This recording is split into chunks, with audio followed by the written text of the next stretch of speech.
In this lab, you will install the Kali Linux VM on your personal computer so that you can complete labs in this course safely without impacting real devices or real networks. How you do this depends on which OS you are using.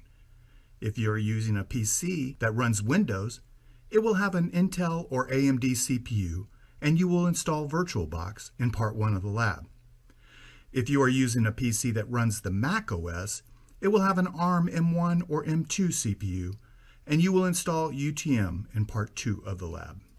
In addition, your computer will need at least 4 GB of RAM and 50 GB of free space. If you are unsure if your computer supports virtualization, search the internet to determine your particular PC's capabilities. Part 1 is deploying the Kali VM on a computer with an Intel chip. Step 1 is to download VirtualBox from virtualbox.org, and then install VirtualBox accepting all the defaults.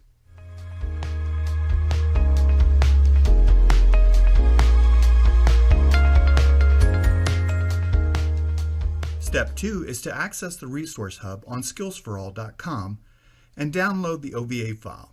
The link is in the lab. I already have it downloaded to my desktop. Step 3 is to use VirtualBox to deploy the Kali VM. Open VirtualBox if it isn't already. Click File, Import Appliance. Navigate to where you saved the OVA, and then click Next. Here, you can review the settings. Increase the RAM if you want. I'm leaving it at 4 GB. Click Finish. After a few minutes, the OVA is installed as a VM. Click Start to run it. That's it. Your VM is ready to use. Part 2 is deploying the Kali VM on a computer with an ARM M1 or M2 chip. Step 1 is to download and install UTM.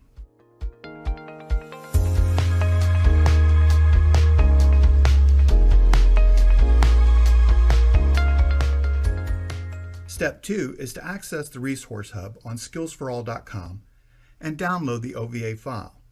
The link is in the lab.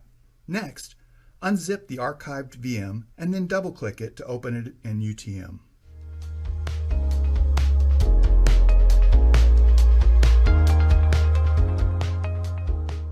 In Part 3, you explore Linux in your new VM. In Step 1, you access root privileges. Log in to the VM with Kali as a username and password, all lowercase.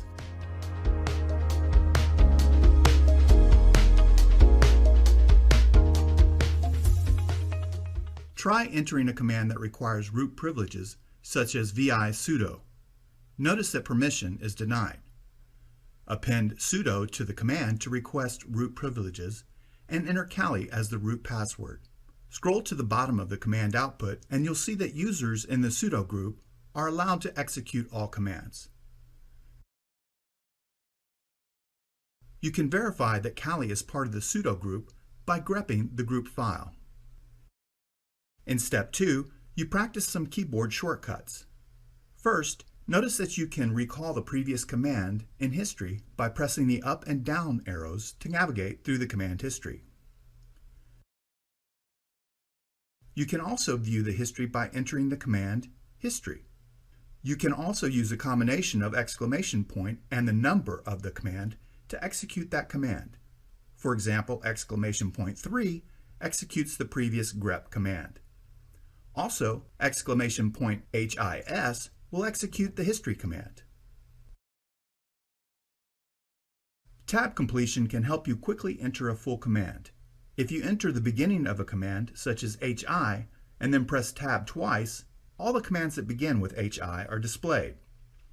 Then you can enter as many letters as necessary to enable tab completion. In this case, you need to enter HISTO before you can use tab completion. Tab completion can also be used for files and folders. Enter ls/me and press tab twice. The full command is written for you. Press enter to see the contents of the media folder. To shut down your Kali VM, you can choose from 3 options: save the machine state, send the shutdown signal, or power off the machine. Let's choose Save the Machine State so that the VM restarts fast. That's it. Enjoy exploring your new Kali VM.